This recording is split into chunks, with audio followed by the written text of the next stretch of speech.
नमस्कार दोस्तों आज की इस वीडियो में मैं बात करूंगा एक ऐसे इंसान के बारे में जिसे आज पूरे देश ने भुला दिया है। मुझे नहीं पता कि उस व्यक्ति के माता पिता अभी भी इस दुनिया में जीवित हैं या नहीं, लेकिन अगर वो जीवित हैं तो बूढ़े माँ बाप आज भी इस देश के भ्रष्ट कानून से इंसाफ की उम्मीद लगाए बैठे होंगे। मैं बात कर रहा हूँ एक बहुत ही साधारण लेकिन ईमानदार पुलिस कांस्टेबल रविंद्र पाटिल की। मैं इस कहानी को सलमान खान के हिट एंड रन केस के रूप में बयान नहीं करूंगा। मैं इस कहानी को बताऊंगा रविंद्र पाटिल की कहानी के रूप में। मैंने रविंद्र पाटिल के बारे में जब सर्च करना शुरू किया तो मुझे एक भी आर्टिकल, एक भी वीडियो ऐसी नहीं मिली जिसमें रविंद्र पाटिल की पूरी ज़िंदगी के बारे में बताया गया हो।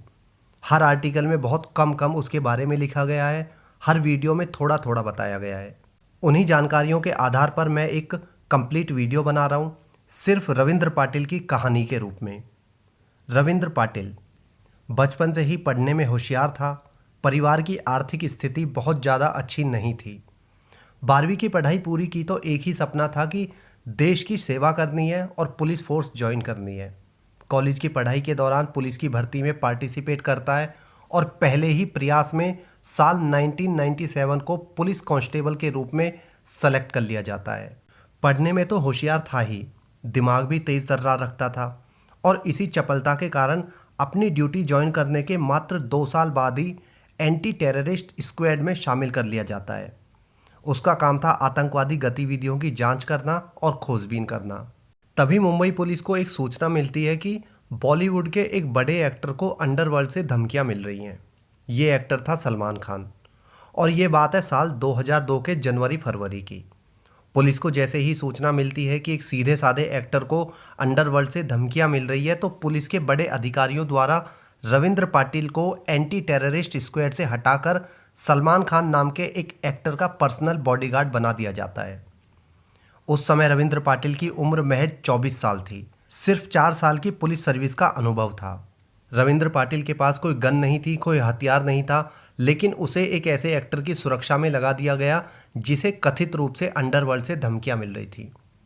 सोचने वाली बात है कि एक निहत्था कांस्टेबल अंडरवर्ल्ड के लोगों से कैसे उस एक्टर की रक्षा कर सकता था, क्योंकि उसके पास तो कोई हथियार था ही नहीं।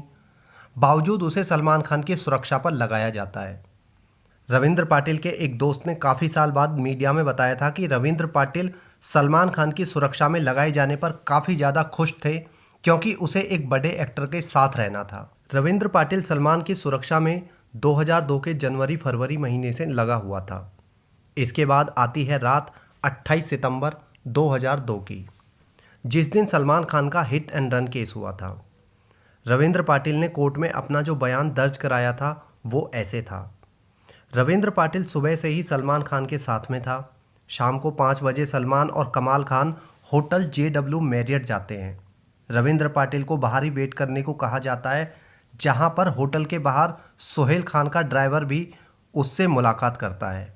सलमान खान कमाल खान के साथ में होटल से रात को 2:15 पर बाहर निकलता है। सलमान खान सीधे लैंड क्रूजर गाड़ी की ड्राइविंग सीट पर बैठ जाता है। रविंद्र पाटिल उसके बराबर में बैठा था, कमाल खान पीछे वाली सीट पर बैठा था। सलमान को नशे की हालत में ड्राइविंग सीट पर बैठे हुए देखकर रविंद्र पाटिल ने उसे रोकने की कोशिश की कि वो जो है बहुत ज़्यादा नशे में है और ड्राइवर को बुला लेते हैं, क्योंकि वो ड्राइव नहीं कर पाएगा। लेकिन सलमान ने रविंद्र पाटिल को अवॉइड कर दिया। नशे की हालत में गाड़ी 100-110 की स्पीड पर दौड़ रही थी। रविंद्र पाटिल ने सलमान को फिर से आगाह किया कि आप जो है नशे में हैं और गाड़ी की स्पीड बहुत ज़्यादा है, इसे थोड़ा कम कर लीजिए। लेकिन सलमान खान ने रविंद्र को फिर से अवॉइड कर दिया और गाड़ी को यूं ही दौड़ाता रहा। आगे एक मोड़ आता है, बहुत ज़्यादा तेज़ मोड़ था, जहां पर सलमान गाड़ी को कंट्रोल करने से चूक जाता है, क्योंकि गाड़ी जो है बहुत ज़्यादा स्पीड में थी। गाड़ी सीधी अमेरिकन एक्सप्रेस बेकरी की दुकान में शटर तोड़कर अंदर घुस जाती है।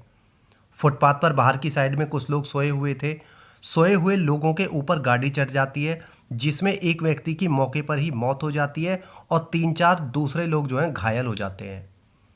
रविंद्र पाटिल गाड़ी से बाहर निकलकर देखता है कि बाहर जो है काफ़ी लोगों की भीड़ उस समय पर इकट्ठा हो जाती है। रविंद्र जब भीड़ को समझाकर शांत करता है कि वह एक पुलिस वाला है, तभी सलमान खान और कमाल खान घटनास्थल से भाग जाते हैं। बजाय उन पीड़ितों को, उन घायलों को हॉस्पिटल पहुंचाने के।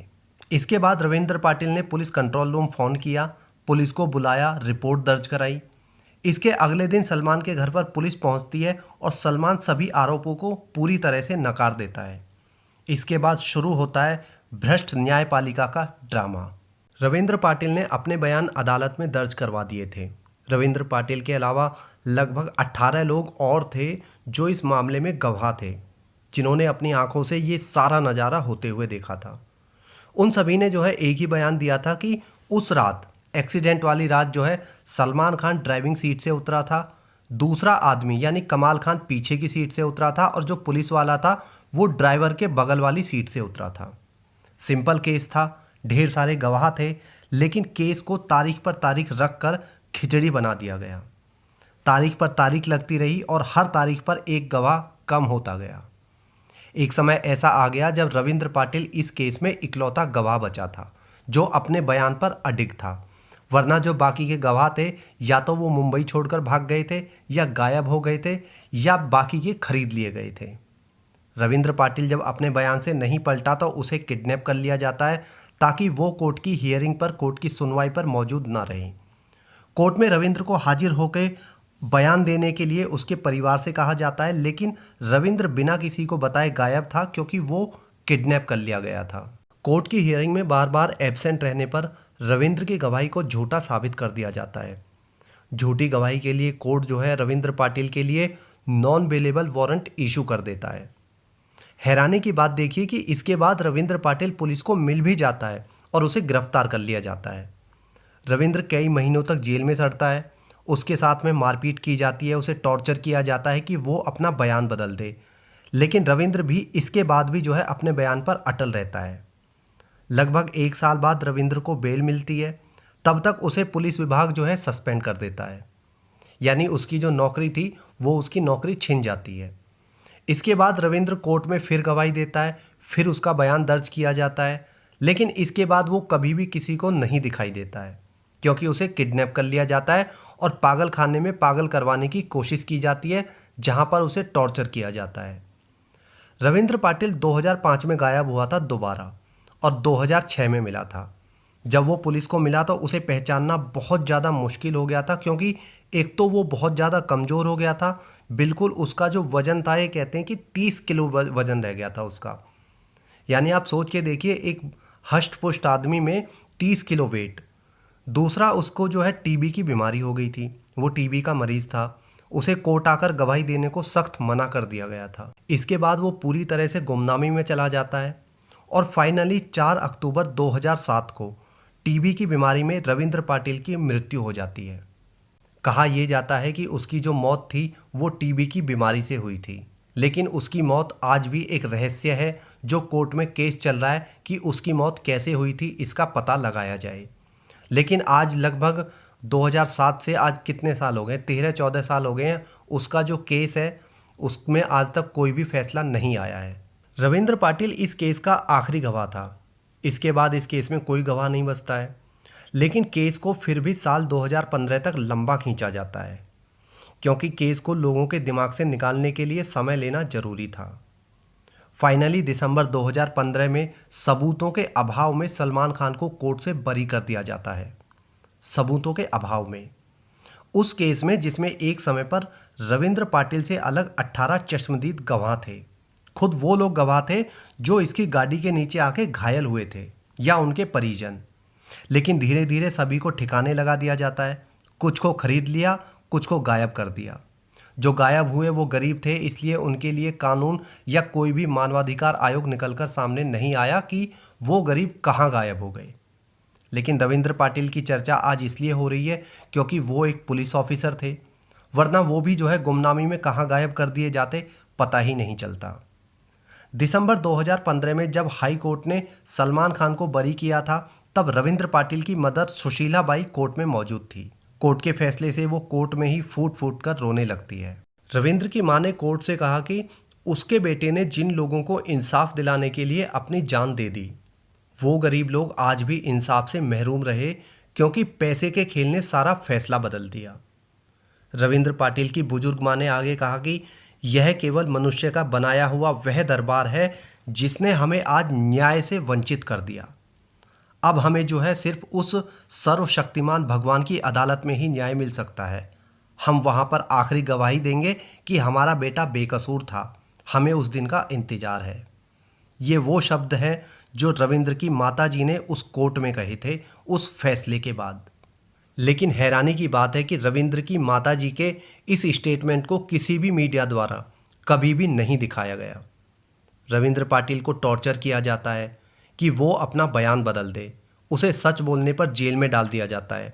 पागल खाने भेजकर पागल करने की कोशिश की जाती है।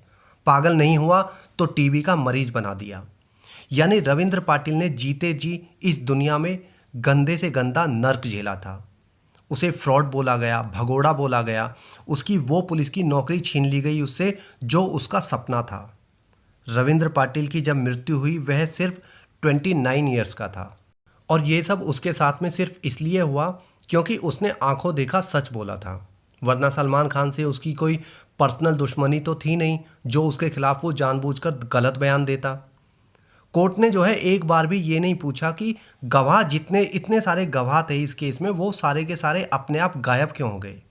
कोर्ट ने एक बार भी इस बात पर संज्ञान नहीं लिया कि रविंद्र पाटिल ऐसे गुमनामी की मौत कैसे मर गया या मार दिया गया।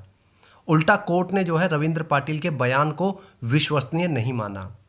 रविंद्र पाटिल ने बयान दिया, अपनी नौकरी दांव पे लगाई, अपनी जान दांव पे लगाई, फिर भी उसका जो बयान था वो कोर्ट की नज़रों में विश्वसनीय नहीं था। ये लड़ाई थी पैसे वाले पावरफुल लोगों से। तभी तो पुलिस विभाग खुद जो है रविंद्र पाटिल का दुश्मन बन गया था। 2005 में कोर्ट ने जब सलमान को बरी किया था तब कोर्ट ने रविंद्र की गरीब फैमिली को थोड़ा सा जो है अमाउंट सहायता राशि के रूप में दिलाया था। उसी अदालत ने जिसने एक तरफ तो रविंद्र को जो है जालसाज और फ्रॉड घोषित कर दिया था और दूसरी तरफ उसके परिवार को सहायता राशि दिलाई थी। अब यहाँ पर जो है सवाल उठता है कि अगर रविंद्र जो है फर्जी था, झूठा था, तो सहायता राशि क्यों दिलाई, उसकी फैमिली को सहायता क्यों कराई, और अगर उसकी फैमिली को सरकारी सहायता दी जा रही है तो रविंद्र जो है झूठा और फ्रॉड कैसे हो गया। यहाँ पर जो कोर्ट है वो खुद सवालों के घेरे में है। लेकिन इन सवालों के जवाब ना मिले हैं ना मिलेंगे। यही है इस देश की सच्चाई। यही है इस देश का असली संविधान जो पैसे वालों के सामने नचनिया बनकर मुजरा दिखाता है और गरीबों के लिए एक स्ट्रिक्ट मास्टर बन जाता है जो गरीबों को दंड देने को हमेशा तैयार खड़ा है। इस वीडियो में इतना ही। रविंद्र पाटिल के बारे में आप लोग क्या जानते हैं, अपनी राय ज़रूर देना। जय हिंद।